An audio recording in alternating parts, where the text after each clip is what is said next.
talk today will be called Turning Wounds into Wisdom. And before I begin, I would like to ask you, how many of you think it's possible to look at some of your most traumatic experiences or the people who hurt you the most in your life and not only forgive them, but also to start loving them again and look at all those experiences with eyes of love and compassion, and to trust that maybe in those experiences are hidden some of your most valuable and precious gifts. So, so hopefully after this talk, everybody will think this way. So, it was a peaceful and quiet night in our home. My siblings and I were sitting in the middle of our living room, watching TV, while my parents were somewhere around the house. While we were sitting there, enjoying ourselves, all of a sudden, we hear our father's angry voice breaking the silence. Who took them? Who took them? They are candy missing. Who took them? I looked at my sisters, and from the look on her face, she looked horrified, and I immediately knew it was her. We both started crying and shaking because we knew what was about to happen. And then he asked again, who took them? If the person who took them won't answer, you will all get in big trouble. All of you hear me? That moment, I didn't even want him to ask the question one more time. I just got up and I said, it was me. I took the candy. At that time, I didn't realize why I said it was me, but probably because I didn't want my sister to get hurt. I knew I could handle my own pain and I could deal with that suffering, but I would not be able to see her suffer. The moment I said it was me, he just pulled me by my hair and started dragging me all the way to the bathroom and screaming and shouting, bring me the gasoline, bring me the gasoline. I started crying so loudly. And I was not even 10 years old at that time, and I was shaking, and I didn't know why he needed the gasoline for. Bring me the gasoline, or I'll burn you all. He threw me on the bathroom floor, started putting paper between my toes, and eventually lit me on fire. I was crying so loudly and shaking. I was horrified because I was I was there with my body, but I felt like, is this really me? Is this really happening? Why would my father do such a thing to me? And I was begging him to let me go, to leave me alone, but it just felt like his body was physically there, but his mind and his spirit were not there. I was crying and shaking, and because my body just couldn't deal with so much pain, I just collapsed. And it felt like the seconds that were sitting there and on fire just felt like an eternity to me. And I honestly felt like I won't make it alive. And I passed out. I had a lot of memories like this from my past and a lot of experiences. And even though I suppressed most of them while growing up, somehow this one just remained with me. And I couldn't forget it. And I never really had a childhood, nor did I know how it felt like to live in a happy, healthy environment. For the first 12 years of my life, my father replaced love and nourishment with brutality and violence. And that's all I remember. I don't remember a moment when I was actually having a beautiful, loving interaction with my father. And even though the physical abuse stopped when I was 12 years old, because that's when my father died, I somehow continued to abuse myself emotionally and mentally, simply because there was so much pain in my life and so much past that I was carrying into the present moment. And I just didn't know how to heal those wounds and how to deal with all that pain. And it's not like I was taken to a psychologist, or because we didn't have the money, and everybody in my family was so focused on healing their own pain and trying to survive that it just felt like you're on your own. For a very long time, I thought that my self-worth equaled my net worth, and because we didn't really have enough, I kind of continued to think that I wasn't a valuable human being. And I remember going to school and on the playground, the people were treating me differently. And it made me mad and sad because I didn't understand why in the world are people treating me like that. While at the same time, I remember thinking, well, if my own father treated me like this, what can I expect from other people? And as I was growing up, when I was a kid, I was thinking that probably my father was treating me the way he was treating me because there was something wrong with me. because how can you treat your own child like that? There has to be something wrong. And unfortunately, I took that belief with me as years went by, and I crafted my life based on that belief. And as a result, I started attracting in my life all kind of people and experiences who proved me that I was right, and I allowed them to kind of make me less or more valuable based on how they were treating me. So it wasn't easy, and it felt like things were getting worse and worse as I was getting older, and as years were going by, and I was becoming unhappier and unhappier. And I remember I felt like I hit the rock bottom, and I was so on the edge in the fall of 2009 when I came back from US after spending 3 years there. And after being with my boyfriend for a very long time, we decided to break up. And because I was so needy and I didn't know how to love myself and how to be alone with myself, I was just clinging on to him, and I didn't know how to let go. And even though our relationship was toxic, I just felt like I needed. And I was also used to toxicity. So in a way, in my head, even though it was disturbing, I thought that maybe I deserved that. So I was trying to hold on to it. And then to make things worse, I was studying something that I don't even know why I was studying, because for 12 years, I went and I studied art. And then somehow I ended up studying economics. And then I didn't really have that many friends. So it just felt like wherever I look, I was just bumping into walls. And I just felt like I couldn't do it anymore. And I remember waking up one night, and I was sweating, and I started crying, and I realized that I can't do this anymore. I can't live like this anymore. There has to be a better way. And it was in that year that I started reading a lot of personal development.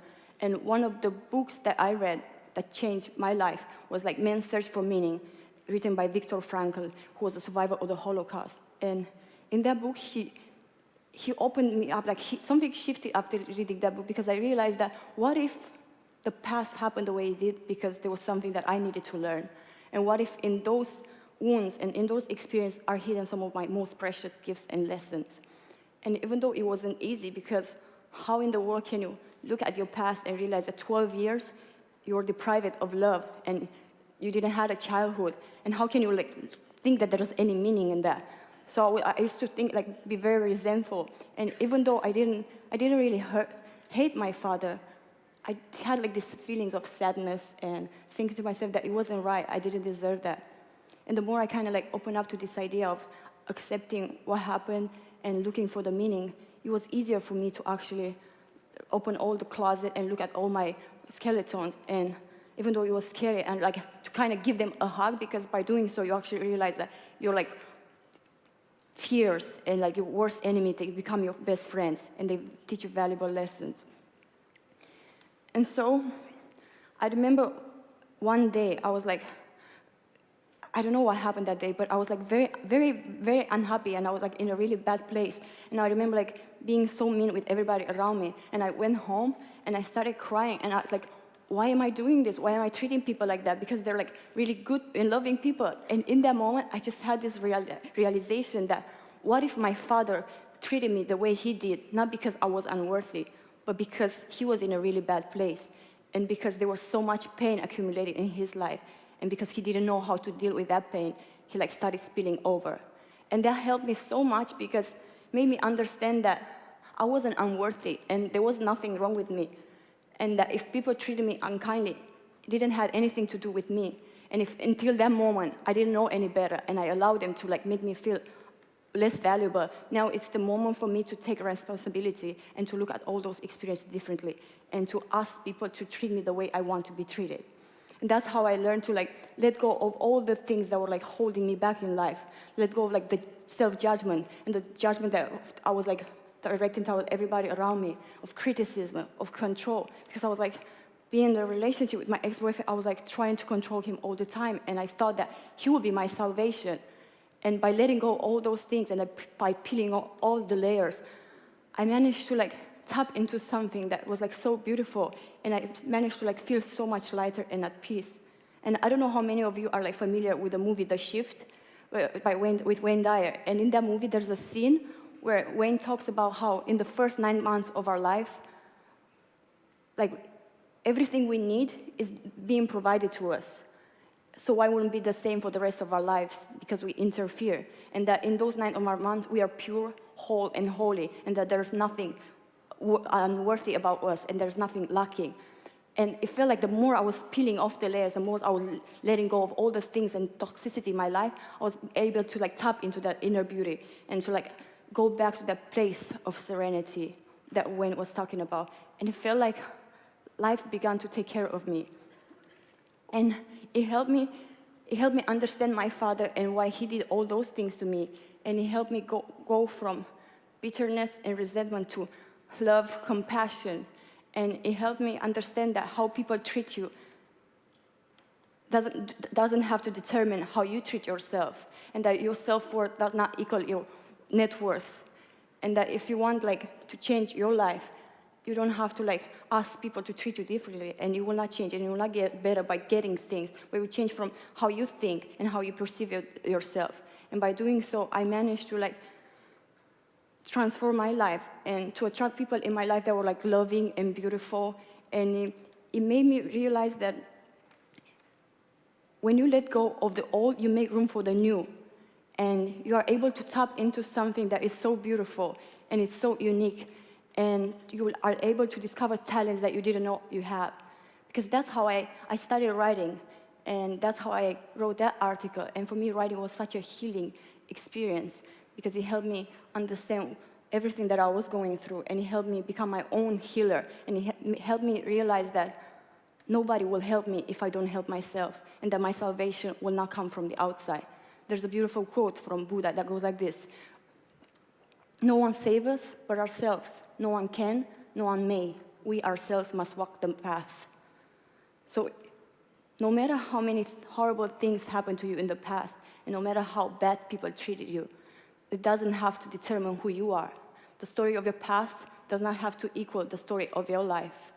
And everything for me changed the moment I decided to make a commitment to myself, to let go of all the things that were holding me back, to let go of my past, to let go of judgment, of the toxicity thinking, to let go of resentment, the need to like control people, and the attachment to all that pain. Because believe it or not, we are so attached to our own pain and our own struggles that we keep those struggles to keep us away from actually moving forward with our lives. And by making a commitment to myself to make the rest of my life the best of my life, I was able to actually surrender to whatever it was that life was offering me up until that moment, and to look at everything with like understanding, and to think that there are lessons that I need to learn. And if people come into my life and then treat me in ways that I don't like to be treated, it's my responsibility to make that this is not who I am, and to like let those people go. And that's why after that, I got back to my boyfriend and we went back together, but it was like again toxic. So it just took me so long to actually let go of that relationship. Because it's so funny how the past, if you don't heal it, and if you don't take time to like look into everything that was happened to you and accept it and forgiving, chances are that it will repeat. It will repeat, and you will like encounter the same people, maybe different faces, but the same experiences. And that's why it's like so important to just surrender to whatever it is that life has to offer you, and to trust, just like Eckhart Tolle said, life will give you whatever experience is most beneficial for the evolution of your consciousness. How do you know that's true? Because that's the experience you are having right now. And to give yourself permission to forgive those people that treated you unkindly, your past, your wounds, and to heal, forgive yourself for treating people badly, because probably you did the best you knew at that time. To let go of all the things that are holding you back, to work on purifying your thoughts, and because I remember like back in the days, all the thoughts that were running through my mind were like so toxic. And if you think about it, it's like it's your thoughts that create your beliefs, and based on beliefs you act. And when you act, you're creating your own life. So by purifying your thoughts, you purify your own life. To take time to contemplate and to be alone with yourself. What I've noticed that a lot of people can't really be alone with themselves. Why? Because they don't enjoy their own company. I couldn't do it before either. But the more I I allow myself to like just go outside in nature, to meditate, to write, and to be alone, away from everybody, I was able to build a relationship with myself. Because how do you build a friendship? By spending quality time with that person. And that's why it's so important to just be alone with yourself and to know who you really are. And by doing so, you'll be able to love yourself fully, and you'll understand that you don't need other people. And when you will be with other people, you'll be like so easy to be around, and they will enjoy your company. And you will not have to like get their approval, because they will give it to you freely. Another thing what you can do is to see if you can express your gratitude for all the things that happen to you, all the experiences, good or bad. And by doing so, chances are that you'll be able to see all the lessons that your experience have to teach you. And they will help you, like, make you a better person, not bitter. And they will help you turn your wounds into wisdom. And by doing so, you will be able to craft the life you want and to live the life that you deserve. Thank you.